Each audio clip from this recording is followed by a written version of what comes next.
बिस्मिल्लाहिर्रहमानिर्रहीम। Welcome to my YouTube channel smart mind academy. English grammar का जो course हमने शुरू किया था, जो मेरा अपना कोर्स था 25 में से 25 मार्क्स के नाम से जो मैंने लॉन्च किया था, वो आज खत्म होने वाला है। आज उसका आखिरी लेसन है। 9 लेसन ऑलरेडी अपलोड हो चुके हैं, आप लोगों ने देख लिए हैं। आज 10वां लेसन है और ये आखिरी लेसन है। तो इस इंग्लिश कोर्स में ये सिर्फ ईटा के लिए नहीं है, ये मुकम्मल इंग्लिश ग्रामर है। इसमें इंग्लिश ग्रामर के तमाम टॉपिक्स शामिल है। तो इस कोर्स को आप अपने बच्चों को भी लगा सकते हैं। आपके जो बच्चे पढ़ रहे हैं स्कूलों में, मतलब 6, 7, 8 से 9, 10 FSC तक, वो भी इस कोर्स को देख सकते हैं। उन सब के लिए आम है। तो ये एक ऐसा कोर्स है, इसमें इंग्लिश ग्रामर का ऐसा कोई टॉपिक नहीं है जो जिस पर हमने बात नहीं की हो। मतलब एक जामे कोर्स है, आसान अल्फाज में समझाने की कोशिश मैंने की गई है। तो इसलिए आपसे रिक्वेस्ट है कि अगर आपने ये कोर्स नहीं देखा है, कोई एक लेसन आपने मिस किया है, तो आप देख ले। मैंने यहाँ पर कमेंट में उस कोर्स के तमाम लिंक्स यहाँ मैं शेयर कर रहा हूँ। तो आप जो भी लेसन आप देखना चाह रहे हैं, तो आप उस लेसन के लिंक पर क्लिक करें। आपको 10 वाले लेसन का जो लिंक्स है वो मिलने वाले हैं। तो ये आप जरूर देखें। आज का लेसन नंबर 10 है, ये आखिरी लेसन है। इंशाल्लाह इसके बाद हम किसी और कोई और कोर्स लॉन्च करेंगे, लेकिन फिलहाल इंग्लिश का कोर्स जो है ये आज खत्म होने वाला है, इंग्लिश ग्रामर का। सही है। तो ये आखिरी लेसन नंबर 10 इसमें हमारे पास क्या है, चलो बोर्ड की तरफ चलते हैं। आज के लेसन में हमारे पास है पंक्चुएशन। पंक्चुएशन क्या है? ये हमारे पास कुछ अलामत है, कुछ सिंबल्स है। इसका काम क्या है? ये क्लैरिफाई मीनिंग्स एंड राइटिंग। जब हम कोई राइटिंग करते हैं, इंग्लिश राइटिंग, तो उसमें पंक्चुएशन मार्क्स ना हो तो हमें माने का पता नहीं चलता। इसलिए पंक्चुएशन मार्क्स लगाना बहुत जरूरी है। इससे हमें समझने में आसानी होती है और हमें जो मीनिंग ऑफ द सेंटेंस है वो जो है क्लियर करता है। पंक्चुएशन मार्क में सबसे पहला पीरियड है। पीरियड या फुल स्टॉप, ये उसका अलामत है, फुल स्टॉप। सही है। इसको हम पीरियड कहते हैं। ये कहाँ पर आता है? Eight the end of statement, eight the end of sentence. सही है। जब कोई स्टेटमेंट खत्म हो जाता है, एक सेंटेंस एंड हो जाता है, वहां पर पीरियड लगाना जरूरी है। अगर हम पीरियड नहीं लगाते तो वह दोनों जुमले जो है वो मिक्सअप होंगे, फिर हमें नहीं पता चलेगा कि इस जुमले का, स्टेटमेंट का एंड कहाँ पर है। मिसाल के तौर पर ये एक जुमला मैंने लिखा है, अली वेंट टू स्कूल। यहाँ पर ये जुमला खत्म हुआ तो मैंने पीरियड का इस्तेमाल किया है। अगर मैं यहाँ से पीरियड हटा दूं तो ये इस तरह होगा, Ali went to school, my name is Sumaira. तो आप देख सकते हैं इसमें पीरियड ना हो तो जुमला गलत होगा, हमें माने का पता नहीं चलता कि ये क्या कह रहा है, क्या नहीं कह रहा। इसीलिए हम जुमले में जब जुमला स्टेटमेंट एंड हो जाता है वहां पर हम पीरियड लगाते हैं, और इसका फायदा ये हुआ कि हमें पता चलता है कि यहाँ पर स्टेटमेंट खत्म हो चुका है। और ये दूसरा स्टेटमेंट है, माय नेम इज सुमैरा। तो यहाँ पर ये स्टेटमेंट खत्म हुआ है तो मैंने एक पीरियड लगाया है। इसी तरह हम period eight the end of statement लगा सकते हैं। दूसरा हमारे पास है क्वेश्चन मार्क। ये क्वेश्चन मार्क्स है। इसी तरह ये सवालिया निशान हम इसको उर्दू में कहते हैं, या क्वेश्चन मार्क्स। तो ये कहाँ पर इस्तेमाल होता है? Eight the end of question. जहां पर भी स्टेटमेंट हो, कोई क्वेश्चन हो, तो क्वेश्चन के आखिर में हम इस तरह के अलामत को लगाएंगे। सही है। Use at the end of question. मिसाल के तौर पर who are you, who are you एक क्वेश्चन है, एक सवाल है कि तुम कौन हो, तो क्वेश्चन के आखिर में मैंने क्वेश्चन मार्क्स लगाया है। इसी तरह व्हाट इज योर नेम, आपका नाम क्या है, ये भी एक सवाल है, तो इसके एंड पर मैंने क्वेश्चन मार्क्स लगाया है। अगर यहां से मैं क्वेश्चन मार्क हटा के फुल स्टॉप लगाऊं या कोई और चीज लगाऊं तो ये जुमला गलत होगा, ग्रामेटिकली इसमें मिस्टेक होंगे। सही है। तो आपने क्वेश्चन के एंड पर क्वेश्चन मार्क जरूर लगाना है। इसी तरह हमारे पास थर्ड है एक्सक्लेमेशन मार्क्स। एक्सक्लेमेशन मार्क्स जो है ये इस तरह है, एक और इस तरह डॉट। तो ये एक्सक्लेमेशन मार्क्स जो है इसका इस्तेमाल कहाँ पर होता है? ये टू एक्सप्रेस स्ट्रॉन्ग फीलिंग्स और इमोशंस। जहां पर फीलिंग्स हो, स्ट्रॉन्ग फीलिंग्स हो या इमोशन, जज्बात हो, वहां पर हम एक्सक्लेमेशन मार्क्स इस्तेमाल करते हैं। मिसाल के तौर पर what a beautiful flower is it, कितना खूबसूरत। वो एक जज्बाती जुमला है तो इसके एंड पर हमने एक्सक्लेमेशन मार्क्स लगाया है। या इस तरह मैं कह सकता हूँ hurrah we won the match. तो ये भी एक जज्बाती जुमला है, एक फीलिंग है कि हमने मैच जीत लिया। तो इस पर भी हम एक्सक्लेमेशन मार्क का इस्तेमाल करेंगे। अगर नहीं करेंगे तो जुमला गलत होगा। नंबर 4 है कामा। तो कामा इस तरह होता है, ये नीचे आता है और इस तरह होता है। इसका इस्तेमाल कहां पर होता है? इसका 3 जगहों पर इस्तेमाल होता है। Number 1, separate items in list. जब कोई लिस्ट हो, लिस्ट में मुख्तलिफ चीजें हो, इनको सेपरेट करने के लिए हम कामास दरमियान में लगाते हैं। नंबर 2, आफ्टर इंट्रोडक्टरी वर्ड्स, जब किसी जुमले में शुरू में इंट्रोडक्टरी वर्ड्स इस्तेमाल हो तो इसके बाद हम कामा लगाते हैं, सही है। और नंबर 3, सेपरेट क्लासेस, जब 2 क्लास हो या 3 क्लास हो, इसको हम सेपरेट करते हैं एक दूसरे से, तो दरमियान में हम कॉमास लगाते हैं।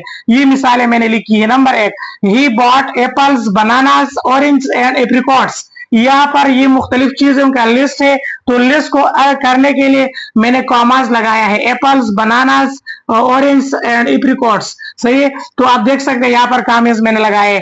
इसी तरह number 2, after the movie we went out for dinner, यानी मूवी देखने के बाद हम डिनर के लिए बाहर चले गए, सही है। तो डिनर के लिए हम बाहर, ये डिनर है, मैंने कुछ और लिखा, डिनर।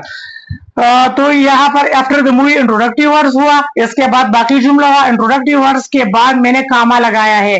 इसी तरह she wanted to go but it was late, यहाँ पर 2 क्लासेस है, एक ये क्लास है, एक ये क्लास है, तो दोनों क्लास को सेपरेट करने के लिए मैंने कंजंक्शन लगाया है, और कंजंक्शन के साथ साथ हम कामा लगाते हैं, तो इसी को कहते हैं कामे का इस्तेमाल। Number 5, epistrophy. एपिस्ट्रोफी जो है इसको हम अपर कामा भी कहते हैं, ये इस तरह ऊपर जो इस तरह निशान लगाता है इसको एपिस्ट्रोफी कहते हैं। एपिस्ट्रोफी जो है, एपिस्ट्रोफी का इस्तेमाल कहाँ पर होता है? To show position, to make contraction, 2 जगहों पर इसका इस्तेमाल होता है। एक, जब किसी चीज का मलकियत या किसी चीज का पोजिशन जो है वो शो हो, रिलेशनशिप हो, तो उस जगह पर, और दूसरा जब हम कंट्रैक्शन बनाते हैं उसके लिए एपिस्ट्रोफी का इस्तेमाल करते हैं। ये मिसाल है। मिसाल number 1, this is Maria's shoes. आप देख सकते हैं शूज किसके हैं? मारियाज के हैं। तो शूज मारियाज के साथ हमने एपिस्ट्रोफी लगाया है, इसका मतलब ये हुआ कि ये शूज जो है इसका पोजीशन जो है, इसका मलकियत जो है मारिया की है ये। इसी तरह इट इज रेनिंग, तो इट इज के लिए मैंने एपिस्ट्रोफी, ये कंट्रैक्शन मैंने बनाया, इट्स रेनिंग, तो इट्स बनाने के लिए हम एपिस्ट्रोफी लगाते हैं। इस तरह वी हैव वेव, सही है। बहुत सारे अल्फाज, कैन नॉट, कैंट, तो ही हैज हिज, तो ये सारे जब बनते हैं इसमें एपिस्ट्रोफी का इस्तेमाल होता है। Number 6, quotation mark. Quotation marks ये होते हैं, डबल कामा इस तरह डबल था, इसके दरमियान कोई लफ्ज को हम बंद करते हैं, इसको कोटेशन मार्क। ये किस लिए इस्तेमाल होते हैं? To show someone exact word, जब हम किसी के अल्फाज को कोट करते हैं, बिल्कुल एग्जैक्ट वर्ड्स के, जो अल्फाज उसने कहे वही अल्फाज हम कोट करते हैं, तो इसके लिए हम कोटेशन मार्क इस्तेमाल करते हैं। जैसा कि अहमद के वर्ड से, Ahmad said I love to eat mangoes, तो ये किसने कहा? अहमद ने कहा है, अहमद के अल्फाज है, मेरे अपने अल्फाज इसमें एक भी नहीं है, तो एग्जैक्ट अहमद के अल्फाज में कोट करना चाहता हूं तो यहाँ पर मैं कोटेशन मार्क्स लगाऊंगा कि ये अहमद के अल्फाज है। इसी तरह कोलन, कोलन जो है, कोलन हमारे पास ये है डबल डॉट, इसको कोलन कहते हैं। कोलन का इस्तेमाल कहाँ पे होता है? To introduce a list, explanation और कोट, जब हम किसी लिस्ट को या किसी एक्सप्लेनेशन को या कोट को लिखते हैं तो इसके लिए हम कोलन लगाते हैं। मिसाल के तौर पर ये मैंने एक मिसाल दिया है, bring the following, pen, clipboard and a notebook, ये एक लिस्ट मैंने बनाना है, सही है, इसको इंट्रोड्यूस करना है, तो पहले हमें इंट्रोडक्टिव वर्ड के बाद या कोलन लगाना है कि ये चीजें आपने लाने हैं। इसी तरह जब हम किसी टॉपिक, कोई टॉपिक्स देते हैं या सब टॉपिक्स देते हैं, उसके आगे भी हम क्या कहते हैं? कोलन लगाते हैं। सेमी कोलन, सेमी कोलन में एक ये डॉट होता है, एक कामा होता है, इसका इस्तेमाल कहाँ पे होता है?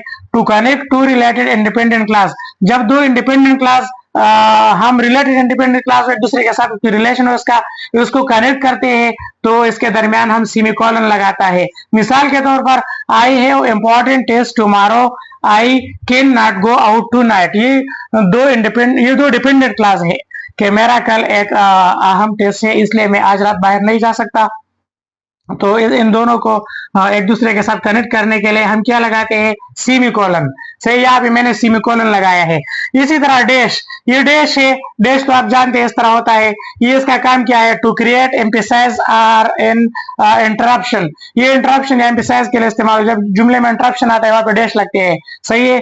या किसी जुमले पे हम जोर देते हैं वहां पे भी हम क्या कहते हैं? डैश लगाते हैं।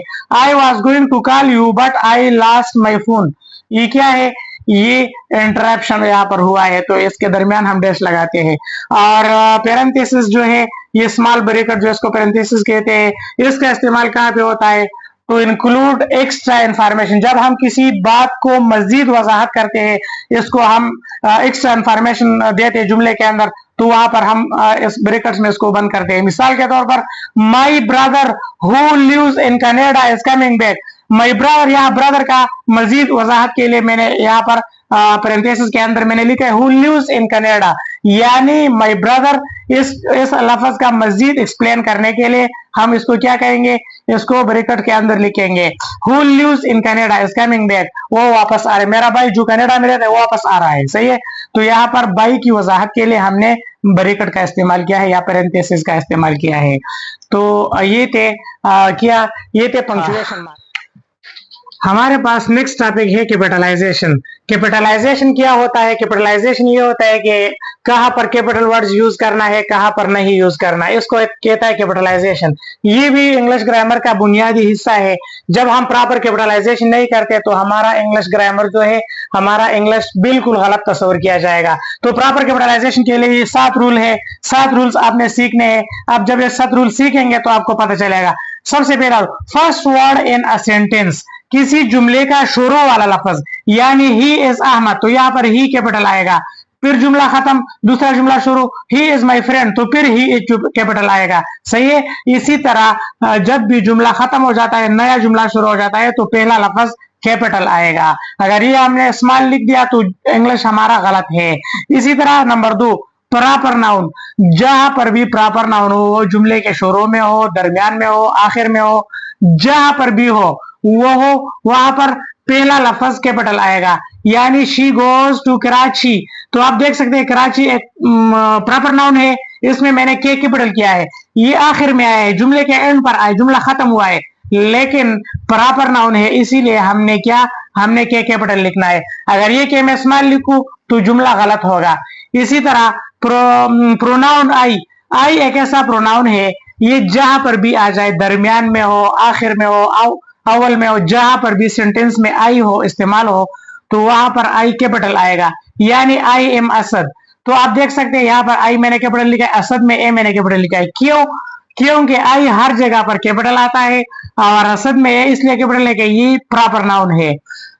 या my friend and I were going to bazaar, तो यहाँ पर आई दरमियान में आया है, जुमले के मिडल में, फिर भी मैंने आई कैपिटल लिखा है। क्यों? क्योंकि प्रोनाउन आई वाहिद ऐसा प्रोनाउन है, ये जहां पर भी आएगा कैपिटल आएगा। इसी तरह नंबर 4, डेज, मंथ्स वगैरह वगैरह, जहां पर भी डेज का नाम हो या मंथ्स का नाम हो या इसी तरह ये क्यों कैपिटल आएंगे? क्योंकि ये भी प्रॉपर नाउन है। Names of days, Sunday, Monday, Tuesday, names of months, January, February, March, April, ये सारे प्रॉपर नाउन है, इसीलिए जहां पर भी ये नाम आएंगे तो ये कैपिटल आएंगे।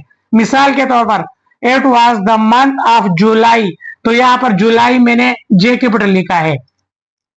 ही will go to office on Monday, Monday में एम मैंने कैपिटल लिखा है। क्यों? क्योंकि मंडे हमारे पास नेम ऑफ डेज है और ये प्रॉपर नाउन है। टाइटल, बुक्स, मूवीज, सॉन्ग्स, किताबों के टाइटल या किसी चैप्टर के टाइटल या किसी मूवी या सॉन्ग के टाइटल, उसके हमेशा 3 या 3 से ज्यादा वर्ड हो तो कैपिटल आएंगे। The lion and the mouse, यहां पर आप देख सकते हैं the lion and the mouse, ठीक हो गया।